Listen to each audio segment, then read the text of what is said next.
आर्थिक विकास के लिए कितना जरूरी है प्रधानमंत्री जनजातीय उन्नत ग्राम अभियान।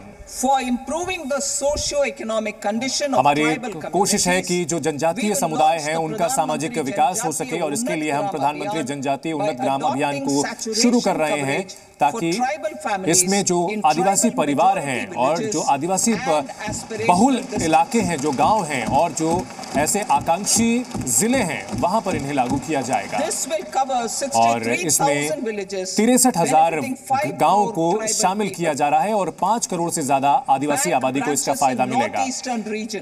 उत्तर पूर्व के इलाकों में बैंक ब्रांचेस की बात अगर करें तो 100 से ज्यादा पोस्ट पेमेंट ब्रांच की सुविधा जो है वो उत्तर पूर्व में की जाएगी ताकि वहां जो बैंकिंग सेवाएं हैं उनका विकास हो सके, उनका विस्तार हो सके। इस साल हमने इसके लिए निर्धारण किया है 2.66 लाख करोड़ रुपए ग्रामीण विकास के लिए किया है, जिसमें कि ग्रामीण आधारभूत ढांचा भी शामिल है। इसके अलावा चौथी अगर प्राथमिकता की हम बात करें तो मैन्युफैक्चरिंग और सर्विसेज, हम जो भी हमारे लघु और मध्यम उद्यमी हैं उनको हम खास तौर पर मदद देना चाहते हैं। और ऐसे में जो उत्पादक हैं, खासतौर पर ऐसे क्षेत्र जहां पर लेबर्स की जरूरत पड़ती है, इसके अलावा हम एक पैकेज का ऐलान करना चाहते हैं और एमएसएमई के लिए हम उनको मदद करना चाहते हैं ताकि वो तकनीक के साथ साथ वे वैश्विक स्तर पर प्रतिस्पर्धा भी कर सकें। जैसा कि हमने अंतरिम बजट में ऐलान किया था, हम कुछ खास ऐलान करना चाहते हैं। क्रेडिट गारंटी स्कीम एमएसएमई के लिए, मैन्युफैक्चरिंग सेक्टर के एमएसएमई के लिए हम क्रेडिट गारंटी स्कीम का ऐलान कर रहे हैं। हम टर्म लोन की सुविधा को बेहतर कर ताकि वे मशीनरी की खरीदारी कर सकें और उपकरण खरीद सकें बिना किसी वे बंधक रखे हुए या किसी तरह की और थर्ड पार्टी गारंटी दिए हुए। हम क्रेडिट गारंटी स्कीम को लागू करेंगे और इस स्कीम की शुरुआत की जाएगी और ऐसे में कर्ज की जो रिस्क है उसको कवर किया जाएगा। इसके अलावा सेल्फ फाइनेंसिंग गारंटी फंड को भी हम लागू करेंगे ताकि सभी जो इसमें प्रतिभागी हैं उनको फायदा मिल सके, चाहे वो बड़े अमाउंट पर लोन लेना चाहें। इसके लिए एक रिड्यूसिंग लोन बैलेंस पर उनको गारंटी फी देनी होगी। एक नया असेसमेंट मॉडल जो कि एमएसएमई को कर्ज के लिए होगा। जो सार्वजनिक बैंक हैं वे इन हाउस क्षमता बन सके, वो जो सरकारी बैंक हैं वो इसमें मदद करेंगे एमएसएमई को और क्रेडिट निर्धारण की जो का एक मॉडल है वो बनाया जाएगा ताकि एमएसएमई की जो डिजिटल फुटप्रिंट्स हैं, उनकी जो डिजिटल मौजूदगी है वो मजबूत हो सके, ताकि उनकी जो कर्ज की क्षमता है, कर्ज की जो व्यवस्था है वो बेहतर हो सके और टर्नओवर के क्राइटेरिया को इसमें शामिल किया जाएगा और इसमें एमएसएमई को फॉर्मल अकाउंटिंग सिस्टम में लाया जाएगा। एमएसएमई को कर्ज की मदद मिल सके ऐसे समय में जब वो मुश्किल में हो, तो हम एक नए तरीके की व्यवस्था ला रहे हैं ताकि जो उनको बैंक से कर्ज मिल रहा है, एमएसएमई जब भी तनाव में हो, जब भी उन पर दबाव हो, तब उन्हें फायदा मिल सकेगा। एक अलग अकाउंट इसके लिए खोला जाएगा। कई ऐसी समस्याएं होती हैं जो कि एमएसएमई जो होते हैं उनके काबू से बाहर की होती हैं, लेकिन ऐसे समय में वो अपना बिजनेस जारी रख सकें और एनपीए ना हो, उसके लिए उन्हें कर्ज उपलब्ध कराया जाएगा और सरकारी प्रमोटेड जो फंड होंगे वो उसमें उनकी मदद करेंगे। मुद्रा लोन की अगर बात करें तो मुद्रा लोन की जो सीमा है उसको बढ़ाया जाएगा और 20 लाख किया जाएगा, जो कि अभी 10 लाख रुपए है। मुद्रा लोन की सीमा को 10 लाख से बढ़ाकर 20 लाख किया जाएगा और जो लोग पहले भी इसकी सुविधा ले चुके हैं और उन्होंने लोन चुका दिए हैं, तरुण कैटेगरी के तहत उन्होंने लोन लिए हैं, उनके लिए बढ़े हुए क्षमताएं होंगी। हम एमएसएमई के लिए उनका जो उनकी पूंजी होती है वो बेहतर तरीके उनसे मिल सके, इसके लिए हम टर्नओवर की जो सीमा है उसको कम करना चाहते हैं और जो इस प्लेटफॉर्म में आने की सीमा थी उसको 500 करोड़ से घटा करके 250 करोड़ कर रहे हैं। इस सीमा को घटाया जा रहा है। इस कदम से 22 जो 7,000 more companies और अलग अलग तरीके की जो 7,000 कंपनियां हैं वो इस प्लेटफॉर्म में शामिल हो पाएंगी। अगर मध्यम तरीके की जो उद्यमियों की बात की जाए तो वो सप्लायर से जुड़ सकेंगे। MSME के जो क्लस्टर है वहां पर सिडबी के ब्रांचेस नए खोले जाएंगे, नई शाखाएं खोली जाएंगी ताकि उनकी जो क्षमता है वो बढ़े, ताकि जहां भी ज्यादा क्लस्टर्स हैं वहां पर इसका मदद मिले और उनको सीधे कर्ज मिल सके। 25 ऐसी शाखाओं की हम खोलेंगे और इससे जो 168 मेजर क्लस्टर है वहां तक इनकी पहुंच बनेगी।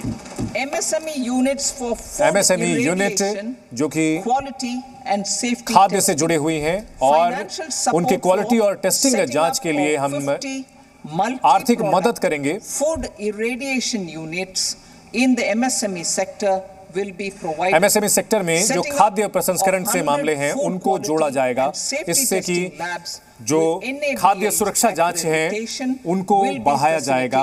इसकी ई-कॉमर्स एक्सपोर्ट हब्स, इसकी स्थापना सही तरीके से हो सके ये सुनिश्चित होगा।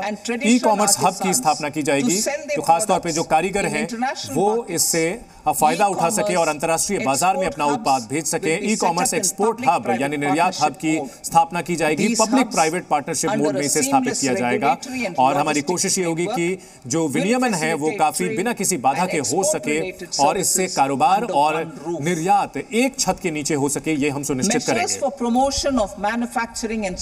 मैन्युफैक्चरिंग और सर्विसेज को हम बेहतर करने के लिए हम जो बड़ी कंपनियां हैं उनको जोड़ेंगे। प्रधानमंत्री के पैकेज के तहत लाया जाएगा। हम एक विस्तृत योजना लागू करेंगे ताकि हम इंटर्नशिप के मौके जो हैं वो 500 बड़ी कंपनियों में मिल सके। वो हम सुनिश्चित करेंगे अगले 5 साल में 1 करोड़ जो युवा हैं उनको इन बड़ी कंपनियों में इंटर्नशिप मिल पाएगी। उनको इससे फायदा होगा। उनको 12 महीने के लिए मौके मिलेंगे और वो बिल्कुल असली जो माहौल होता है उसमें वे प्रोफेशनल्स के साथ काम कर सकेंगे और ऐसे में उनके रोजगार के मौके बढ़ेंगे और 5,000 रुपए प्रति महीने उन्हें स्टाइपेंड भी मिलेगा। इसके अलावा एक बार की सहायता 6,000 रुपए की भी दी जाएगी।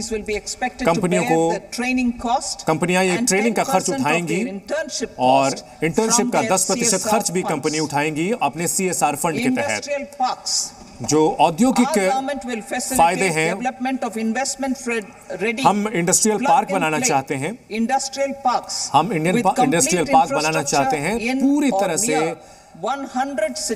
100 बड़े शहरों के पास ऐसे इंडस्ट्रियल पार्क बनाना चाहते हैं जहां पर सार्वजनिक और जो प्राइवेट सेक्टर हैं वो यहां पर बना सकें और बेहतर टाउनिंग स्कीम भी इसके साथ जोड़ी जाएगी। नेशनल इंडस्ट्रियल कॉरिडोर प्रोग्राम के तहत हम इसको मंजूरी देंगे ताकि इस योजना को फायदा मिल सके।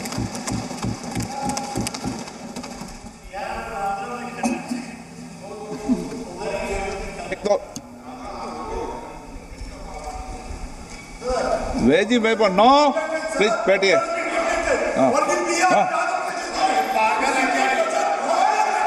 रेंटल हाउसिंग, किराए पर मकान की जो सुविधा है, डॉर्मेट्री जैसी सुविधाएं उपलब्ध कराई जाएंगी। जो भी औद्योगिक कामगार हैं उनको उपलब्ध कराया जाएगा। डॉर्मेट्री की सुविधा वाली रेंटल हाउसिंग रेंट पर हाउसिंग सुविधा उपलब्ध कराई जाएगी और जो औद्योगिक कामगार हैं उनको सुविधा ये मिल पाए ये सुनिश्चित करेंगे। और PPP मोड में, पब्लिक प्राइवेट पार्टनरशिप मोड में इसे लागू किया जाएगा और जो बड़ी इंडस्ट्रीज हैं उनसे मदद ली जाएगी। ओनरशिप, लीजिंग और अलग अलग जो सुधार हैं वो लागू किए जाएंगे ताकि जो भारत की जो शिपिंग इंडस्ट्री है, जहाजरानी जो इंडस्ट्री है, उसको फायदा मिले और ज्यादा से ज्यादा रोजगार के मौके बन सके। जो अहम मिनरल मिशन है उसकी हम स्थापना करेंगे ताकि जो घरेलू उत्पादन है वो बढ़ सके, जो खनिज हैं उनको फायदा हो, जो अहम हमारे खनिज हैं उनका उत्पादन हो सके। इसमें हम तकनीकी तौर पर आगे हम बढ़ेंगे। उत्पादकों की जो जिम्मेदारी होगी वो बढ़ेगी। एक ढांचा बनाया जाएगा और इसके जरिए हम उनको सही तरीके से पूंजी उपलब्ध करा सकेंगे। हमारी जो सरकार है, जो विदेश में हमारे ब्लॉक्स हैं उनकी माइनिंग हो सकेगी, इसको हम पहले से शुरू कर चुके हैं। डिजिटल पब्लिक इंफ्रास्ट्रक्चर जो एप्लीकेशंस हैं उस पर भी हम ध्यान देंगे। इससे जो सेवा क्षेत्र है वो काफी तेजी से बढ़ेगा। हम डीपीआई एप्लीकेशन बनाने का प्रस्ताव रखते हैं और इससे उत्पादकता की जो बढ़ेगी और साथ से साथ कारोबार के मौके बढ़ेंगे और प्राइवेट सेक्टर को इसका फायदा मिलेगा। और हमने अलग अलग क्षेत्रों में प्लान किया है, क्रेडिट, ई कॉमर्स क्षेत्र, शिक्षा, लॉ एंड जस्टिस के अलावा एमएसएमई सर्विसेज की डिलीवरी और जो शहरी प्रशासन है उसमें इसे लागू किया जाएगा।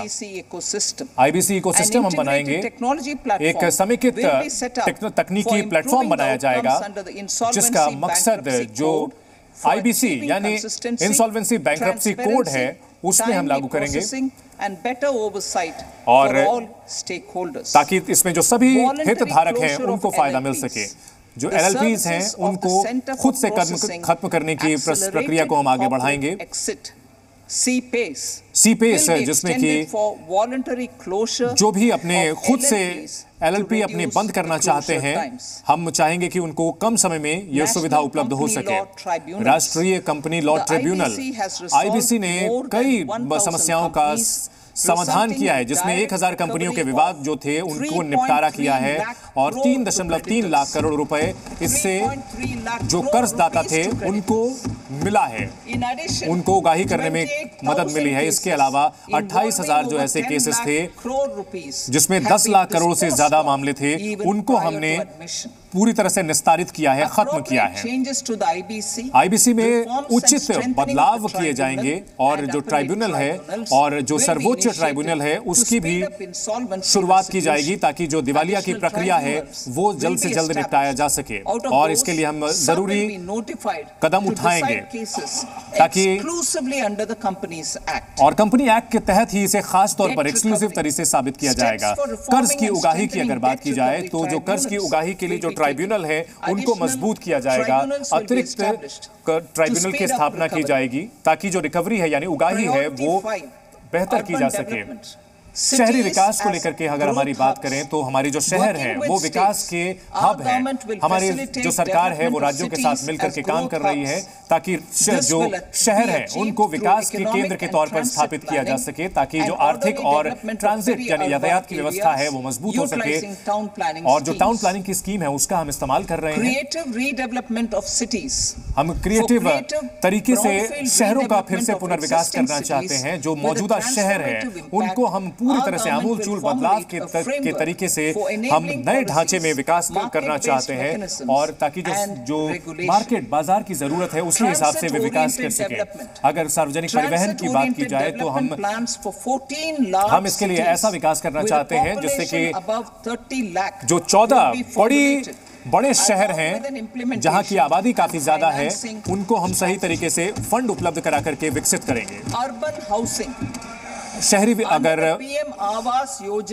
आवास योजना की अगर बात करें तो अर्बन 2.0 ये 1 करोड़ जो शहरी गरीब और मिडिल क्लास फैमिली हैं उनकी जो जरूरतें हैं उनको पूरा करेगा और इसमें 10 लाख करोड़ रुपए खर्च होंगे। इसमें सरकार की ओर से 10 लाख करोड़ रुपए खर्च होंगे और इसमें जो केंद्रीय मदद वाली 2.2 लाख करोड़ रुपए की योजनाएं हैं वो अगले 5 साल में लागू की जाएंगी। इसमें जो कर्ज से जुड़ी हुई सब्सिडी है वो सही रेट पर उपलब्ध कराई जाए, सही दर पर उपलब्ध कराई जा सके। इसके अलावा अलग अलग जो नीतियां हैं और विनियमन है वो जो रेंटल हाउसिंग है उस पर हम ध्यान देंगे। और हमारी कोशिश है कि जो किराए का क्षेत्र है उसको हम विस्तृत कर सकें। इसके अलावा पानी की सप्लाई और जो सैनिटेशन की सुविधा है वो बेहतर तरीके से मिल सके। इसके लिए हम राज्य सरकार के साथ हम विकास कर रहे हैं। बैंकों को हम शामिल कर रहे हैं, जो बहुउद्देशीय बैंक हैं उनको शामिल कर रहे हैं ताकि सीवेज ट्रीटमेंट पर ध्यान दे सकें और सॉलिड वेस्ट मैनेजमेंट जो प्रोजेक्ट है उस पर हम सही तरीके से काम कर सकें। और इसके अलावा जो 100 बड़े शहर हैं उनको भी हम इसके दायरे में ला रहे हैं और ऐसे जो प्रोजेक्ट हैं वो जो ट्रीटेड वाटर है दोबारा से उस पानी को हम संशोधित करके इस्तेमाल करेंगे और आसपास के इलाकों में उसका इस्तेमाल करेंगे। जो स्ट्रीट मार्केट है, पीएम स्वनिधि योजना बहुत अच्छी तरीके से कामयाब रही है। पीएम स्वनिधि स्कीम को हम आगे बढ़ा रहे हैं और इससे जो स्ट्रीट वेंडर है उनके जीवन में आमूलचूल बदलाव हुए हैं। और हमारी सरकार की योजना है कि एक ऐसी स्कीम आए जो हर साल अगले 5 साल तक 100 साप्ताहिक हाट और जो स्ट्रीट फूड हब होते हैं जो चुनिंदा शहरों में, हम उनको आगे बढ़ाएंगे, उनको मदद करेंगे। स्टैंप ड्यूटी की अगर हम बात करें तो हम प्रोत्साहित कर रहे हैं उन राज्यों को जो कि अभी भी ज्यादा स्टैंप ड्यूटी चार्ज कर रहे हैं, वो हम राज्यों से बात कर रहे हैं कि वो इसे घटाएं और अपना जो शुल्क है वो घटाएं। और खासतौर पर जो महिलाएं अगर जो प्रॉपर्टी खरीदती हैं उस पर वे कम टैक्स लें। इसमें जो शहरी विकास की जो स्कीम्स हैं उनको भी शामिल किया जा रहा है। और हमारी जो प्राथमिकता, छठी प्राथमिकता है वो ऊर्जा सुरक्षा है। ऊर्जा के क्षेत्र में बदलाव की हम बात कर रहे हैं। अंतरिम बजट में हमने ऐलान किया था कि हमारी जो कोशिश ये है कि हम ज्यादा से ज्यादा हम सही तरीके से ऊर्जा सुरक्षा के साथ हम हासिल कर सके विकास, और ऐसे में ऊर्जा सबको मिल सके और सबको सस्ती कीमत पर मिल सके, हम ये सुनिश्चित करना चाहते हैं। और हम इसके लिए एक पॉलिसी डॉक्यूमेंट लाना चाहते हैं ताकि हम जो है ऊर्जा के क्षेत्र में क्रांतिकारी बदलाव कर सकें, ताकि इससे रोजगार के मौके भी बने और इसके अलावा विकास हो, और साथ ही साथ जो रोजगार के मौके बने और प्रकृति के साथ भी हम कार्य करें। सूर्य घर मुफ्त बिजली योजना, पीएम सूर्य घर मुफ्त बिजली योजना एक इसमें उल्लेखनीय योजना है और हमने अंतरिम बजट में इसका ऐलान किया था। और उसी के मुताबिक जैसा कि हमने अंतरिम बजट में ऐलान किया था, पीएम सूर्य घर मुफ्त बिजली योजना को लॉन्च किया जा चुका है और जिसको छत पर सोलर प्लांट स्थापित किए जा सकते हैं। और इस योजना के जरिए लोगों को काफी फायदा हो रहा है। 1 करोड़ घरों में इस योजना को लागू किया जाएगा और वो 300 यूनिट तक हर महीने बिजली जनरेट कर सकेंगे। और इस स्कीम के जरिए बहुत शानदार बेहतरीन यहां पर प्रतिक्रिया मिली है। 1.28 करोड़ रजिस्ट्रेशन इसमें हुए हैं और 14 लाख एप्लीकेशन आ चुके हैं। और हम इस योजना को और आगे बढ़ा रहे हैं, लोगों को प्रोत्साहित कर रहे हैं। पंप स्टोरेज पॉलिसी की अगर बात करें तो ये जो पॉलिसी है, हम पंप स्टोरेज के जरिए प्रोजेक्ट को बढ़ावा दे रहे हैं। इसको आगे लागू किया जाएगा ताकि जो बिजली का भंडारण है वो सही तरीके से हो सके। और इसमें इंटीग्रेशन यानी समेकित सबको तरीके से शामिल किया जाएगा ताकि इसमें जो प्रकृति है उसको हम ख्याल रखते हुए अपनी ऊर्जा जरूरतों को पूरा कर सके। इसमें रिसर्च और डेवलपमेंट के न्यूक्लियर रिएक्टर जो होते हैं उसके रिसर्च और डेवलपमेंट की दिशा में हम आगे बढ़ रहे हैं। न्यूक्लियर एनर्जी यानी जो परमाणु ऊर्जा है बहुत ही उल्लेखनीय हिस्सा है। विकसित भारत के लिए यह बहुत ही उल्लेखनीय हिस्सा होगा। हम इस लक्ष्य को हासिल करने के लिए हमारी जो सरकार है वो निजी क्षेत्र के साथ आगे बढ़ रही है ताकि हम भारत स्मॉल रिएक्टर स्थापित करेंगे। दूसरा, रिसर्च और डेवलपमेंट भारत स्मॉल रिएक्टर के लिए, मॉड्यूलर रिएक्टर के लिए स्थापित किया जाएगा। तीसरा कदम यह होगा कि नई तकनीक के जरिए रिसर्च और डेवलपमेंट सेंटर स्थापित किए जाएंगे और ये सब कुछ परमाणु ऊर्जा की दिशा में हम आगे बढ़ेंगे और हम इस क्षेत्र के लिए हम फंड उपलब्ध कराएंगे। उन्नत ultrasonic super thermal power plant की हम स्थापना करेंगे। अगर घरेलू स्तर पर हम जो ऊर्जा के संयंत्र हैं वो हासिल कर सकें, अल्ट्रा संयंत्र, सुपर संयंत्र हासिल कर सकें तो इसकी जो उत्पादकता है काफी अच्छी होगी और ये काफी अच्छी होगी। और एनटीपीसी और बीएचईएल के साथ सहयोग में हम ये इसे स्थापित करेंगे। इसके जरिए 800 मेगावाट कमर्शियल प्लांट हम हासिल कर पाएंगे। AUSC टेक्नोलॉजी के जरिए हम इसे हासिल करने का लक्ष्य रख रहे हैं। सरकार की ओर से जो भी इसमें वित्तीय मदद की जरूरत होगी वो हम उपलब्ध कराएंगे। इसके अलावा अगर हम आगे बढ़ें तो घरेलू यानी कि स्वदेशी जो क्षमता है उसके जो धातु से जुड़े हुए प्लांट हैं उनको हम आगे बढ़ाएंगे जिससे कि बड़े पैमाने पर अर्थव्यवस्था को मदद मिलेगी। इसको लेकर के कार्य योजना हम बना रहे हैं जो हमारे उद्योग को मदद करेगी। हम अगर बात करें तो उद्योग के अच्छे तरीके से आगे बढ़े, इसके अलावा जो उत्सर्जन है उसको हम कम कर सकें, इसके लिए हम नियम बनाएंगे और नियम को सरल बनाएंगे। और हमारा मकसद यही है कि परफॉर्म करें, अचीव करें और ट्रेड करें, यानी कि अच्छा प्रदर्शन करें और आप कारोबार को बेहतर कर सकें, ये हम सुनिश्चित करेंगे। जो भी पारंपरिक हमारी जो छोटी, सूक्ष्म और लघु उद्योग है उनको हम मदद करेंगे। हम हमारे जो पारंपरिक लघु और सूक्ष्म उद्योग हैं इसमें ब्रास और सेरामिक जो सेंटर हैं उनको शामिल किया जाएगा, उनको वित्तीय मदद दी जाएगी ताकि वे जो ऊर्जा का इस्तेमाल कर रहे हैं वो स्वच्छ ऊर्जा का इस्तेमाल कर सकें और ऐसे में जो ऊर्जा की क्षमताएं उनकी बढ़ेंगी और 100 क्लस्टर्स में हम इनको लागू करेंगे अगले चरण में। प्रायोरिटी 7वीं प्राथमिकता की अगर हम बात करें तो आधारभूत ढांचा यानी जो इंफ्रास्ट्रक्चर होता है इसमें सरकार का निवेश क्या होगा ये हम आपको बताते हैं। सरकार की ओर से, केंद्रीय सरकार की ओर से इसमें बहुत ही उल्लेखनीय निवेश किया गया है ताकि जो आधारभूत ढांचा यानी इंफ्रास्ट्रक्चर है वो बने ताकि इससे जबरदस्त फायदा अर्थव्यवस्था को हो सके। और हमारे जो प्रयास हैं वो लगातार जारी रखेंगे और हम वित्तीय मदद देते रहेंगे ताकि आधारभूत ढांचा जो है मजबूत होता रहे। और ये हम हमारी जो दूसरी प्राथमिकताएं हैं उनको जोड़ेंगे ताकि हमारी जो वित्तीय हमारी जो क्षमताएं हैं वो बढ़ें। वो 11,11,111 करोड़ कैपिटल एक्सपेंडिचर यानी पूंजीगत व्यय में हम खर्च करेंगे और ये जीडीपी का 3.4% होगा हमारा जो पूंजीगत व्यय है। और हम इसमें जो राज्य हैं उनको भी हम प्रोत्साहित करेंगे कि इसी तरह की वो इंफ्रास्ट्रक्चर यानी आधारभूत ढांचे के लिए वे अपने जो विकास की प्राथमिकताएं हैं उसके हिसाब से खर्च करें। और इसके लिए हम जो प्रोविजन है, प्रावधान रखेंगे 1.5 लाख करोड़ का। हम इसके लिए जो दीर्घकालिक जो इंडस्ट्री को फायदा मिल सके हम उसकी मदद करेंगे। हम उनको जो रिसोर्स दे रहे हैं, संसाधन दे रहे हैं उसके ये अलावा होगा। इसके अलावा अगर आधारभूत ढांचे यानी इंफ्रास्ट्रक्चर में निजी निवेश की अगर बात करें तो प्राइवेट सेक्टर का जो निवेश है उसको हम बढ़ाएंगे। इसके लिए वायबिलिटी गैप फंडिंग जो होती है वो हम करेंगे, यानी कि अगर उनको जरूरत पड़े तो हम फाइनेंसिंग का ढांचा उपलब्ध कराएंगे। ये हम एक ढांचा बनाएंगे। प्रधानमंत्री ग्राम सड़क योजना की अगर हम बात करें तो इसका जो चौथा चरण है, पीएमजीएसवाई का जो चौथा चरण है उसकी स्थापना की जाएगी ताकि ऑल वेदर कनेक्टिविटी यानी सभी मौसम में जो 25,000 जो ग्रामीण इलाके हैं उनको इससे जोड़ा जाएगा। तो जैसे जैसे वहां की आबादी बढ़ रही है उनको हम ये सुविधा उपलब्ध कराने की कोशिश पूरी करेंगे। इसके अलावा अगर बात की जाए बाढ़ नियंत्रण और कृषि के लिए जो सिंचाई है वो हम उपलब्ध कराएं।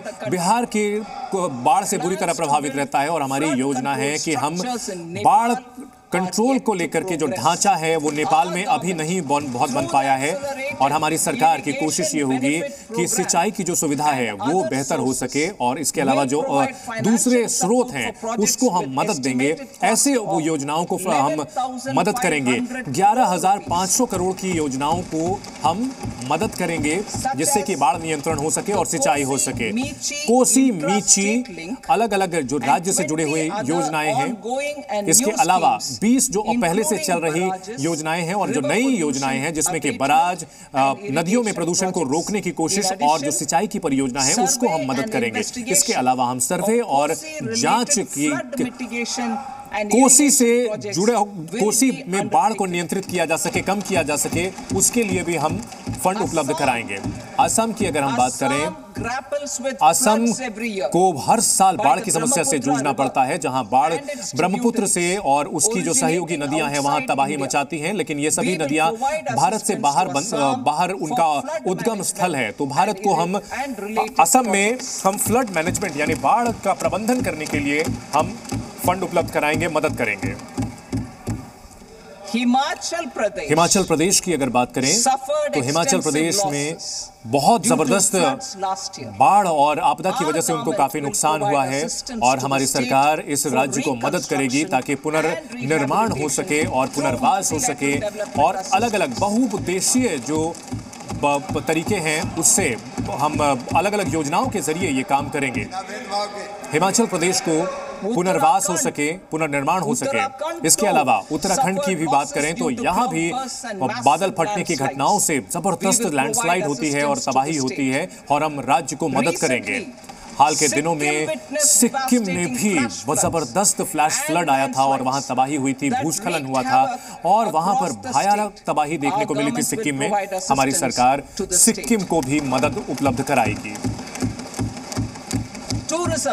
अगर बात की जाए टूरिज्म की यानी पर्यटन की, तो पर्यटन हमेशा से हमारी संस्कृति का हिस्सा रहा है, हमारी जो सभ्यता का हिस्सा रहा है और भारत को हम वैश्विक स्तर पर मानचित्र पर ले जा सकें टूरिज्म में, तो इससे रोजगार के मौके बढ़ेंगे और जो आर्थिक मौके हैं वो काफी बढ़ेंगे। और अगर पर्यटन से बात करें तो पर्यटन से दूसरे क्षेत्रों में भी रोजगार बढ़ता है और हमने जो अंतरिम बजट में जो ऐलान किया था, हम जो निम्नलिखित कदम है वो उठाने का ऐलान कर रहे हैं। विश्वपाथ टेम्पल गया में हम स्थापित करेंगे और बोध गया में बिहार में जो वहां पर जो आध्यात्मिक इनकी महत्ता बहुत ज्यादा है, यहाँ पर गया का विष्णुपद मंदिर है उसका विस्तृत विकास हो सके। गया के महाबोधि टेम्पल को महाबोधि मंदिर का भी विकास किया जाएगा और काशी विश्वनाथ मंदिर की तर्ज पर ही इन मंदिरों का विकसित किया जाएगा, विकास किया जाएगा, ताकि इन्हें विश्व स्तरीय जो टूरिस्ट डेस्टिनेशन के साथ साथ पर्यटन के अलावा वो वहां पर धार्मिक क्षेत्र से भी विकसित हो पाएगा। राजगीर की भी अहम भूमिका है हिंदुओं के लिए, बौद्धों के लिए और जैनों के लिए। 20वें तीर्थंकर का जो मंदिर है, मुनिका जी का मंदिर, उसको भी विकसित किया जाएगा। सप्तऋषि जो ब्रह्मकुंड वहां पर है, जहां पर गर्म पानी का झरना है, उसका भी विस्तृत विकास किया जाएगा। राजगीर का विकास हम करेंगे, ये भी हमारी योजना है। हमारी सरकार नालंदा का विकास करने में भी, नालंदा का पर्यटन क्षेत्र के तौर पर विकास हो सके, हम उसके लिए मदद करेंगे। नालंदा यूनिवर्सिटी को भी उसका ऐतिहासिक जो स्वर्णिम स्तर था वो हासिल हो सके, ये सुनिश्चित करेंगे। ओडिशा की भी जो खूबसूरती है, ओडिशा की भी जो खूबसूरत तस्वीरें हैं, जो वहाँ के मंदिर हैं, वहाँ के जो वाइल्ड लाइफ सेंचुरीज हैं, जो वहाँ के समुद्र तट हैं, वो भी पर्यावरण के लिहाज से काफी, पर्यटन के लिहाज से काफी अच्छे हो सकते हैं और उनको विकसित करने के लिए हमारी सरकार मदद करेगी ओडिशा सरकार को। 8वीं प्राथमिकता की अगर बात करें तो इनोवेशन यानी नवाचार, रिसर्च और डेवलपमेंट की अगर बात करें तो हम अनुसंधान नेशनल रिसर्च फंड को हम लागू करेंगे ताकि जो बुनियादी रिसर्च है वो आगे बढ़ सके। और इसके अलावा हम एक ऐसा तंत्र भी विकसित करना चाहेंगे ताकि जो निजी क्षेत्र के द्वारा निर्धारित रिसर्च है वो हो सके।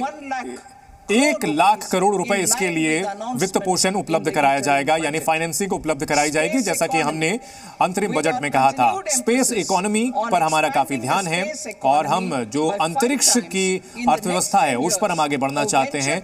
हम अगले कुछ सालों में 1,000 करोड़ की लागत से हम फंड स्थापित कर रहे हैं। 9वीं प्राथमिकता की अगर बात की जाए तो अगले चरण के, अगले पीढ़ी के जो सुधार हैं वो आर्थिक ढांचे को हम बेहतर करना चाहते हैं।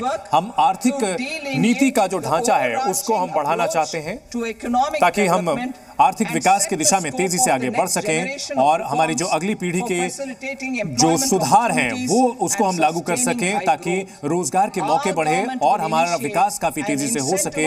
हमारी सरकार की कोशिश है कि हम जो सुधार है उसको हम पुरस्कृत कर सकें।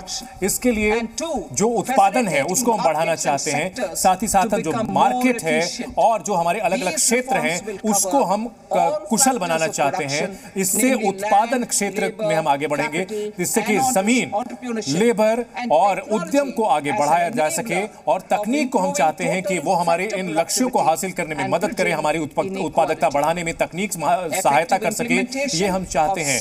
और हम चाहते हैं कि ऐसे जो कदम हैं, ऐसे जो सुधार हैं, इसमें हम राज्यों के साथ चाहते हैं हम बेहतर तरीके से तालमेल बनाएं। केंद्र और राज्यों के बीच तालमेल बहुत जरूरी है ताकि राज्य विकास करें और हम चाहते हैं कि जो संघीय ढांचा है हम उसको और भी मजबूत बढ़ाएं और हम तेजी से सुधार करना चाहते हैं। इसके लिए 50 साल का जो कर्ज मुक्त लोन है वो हम देना चाहते हैं, वो निम्नलिखित सुधारों के लिए दिए जाएंगे। हम राज्यों के साथ बेहतर करना चाहते हैं। जमीन से जुड़े हुए जो सुधार हैं उसको लेकर, चाहे ग्रामीण इलाके हो या शहरी इलाके हो, हम जो जमीन का प्रशासन है उसमें एक जमीन से जुड़ा हुआ एक मैनेजमेंट स्थापित किया जाएगा और साथ ही शहरी जो जमीन के इस्तेमाल और बायलॉज हैं उसको बेहतर किया जाएगा। हम अगले कुछ सालों के लिए, अगले 3 सालों के लिए पुरस्कृत करेंगे और उनको हम मदद करेंगे। अगर ग्रामीण जमीन से जुड़े हुए जो सुधार हैं उसकी बात करें तो पहला पहलू है कि लैंड पार्सल आइडेंटिफिकेशन नंबर हम बनाना चाहते हैं ग्रामीण इलाकों के लिए, या फिर इसे कहें कि ये भू आधार होगा जमीन के लिए। दूसरी बात, डिजिटाइजेशन होगा, यानी कि जो मैप है उनको लाया जाएगा। इसके अलावा तीसरी बात होगी जो सब डिवीजन जो है उनको सर्वे में लाया जाएगा और जो मौजूदा अभी मालिकाना हक है उसके आधार पर होगा। इसके अलावा लैंड रजिस्ट्री चौथा हमारा पहलू है और पांचवा जो किसानों की जमीन है उसकी रजिस्ट्री करानी होगी। इसके अलावा कर्ज का जो प्रवाह है वो हम सुनिश्चित करना चाहेंगे ताकि जो किसानों को कर्ज की सुविधा है वो आसानी से मिल सके। अगर लैंड रिकॉर्ड और की बात की जाए शहरी इलाकों में तो उनको डिजिटल किया जाएगा GIS मैपिंग के जरिए, और इसके लिए हम तकनीक की मदद लेंगे ताकि रजिस्ट्रेशन बेहतर तरीके से हो सके, ताकि तकनीक के जरिए जो टैक्स है यानी कर है उसकी सुविधा बेहतर हो सके। इसके अलावा वित्तीय स्थिति जो अर्बन लोकल बॉडीज यानी शहरी जो स्थानीय निकाय होते हैं उनको भी आर्थिक तौर पर फायदा होगा। अगर बात की जाए लेबर की सुविधा जो होती है, हम चाहते हैं कि जो कामगार हैं वो उनको फायदा मिल सके। इसके लिए हम एक विस्तृत ई-श्रम पोर्टल को हम लागू करेंगे और इसको अन्य पोर्टल से भी जोड़ेंगे और ये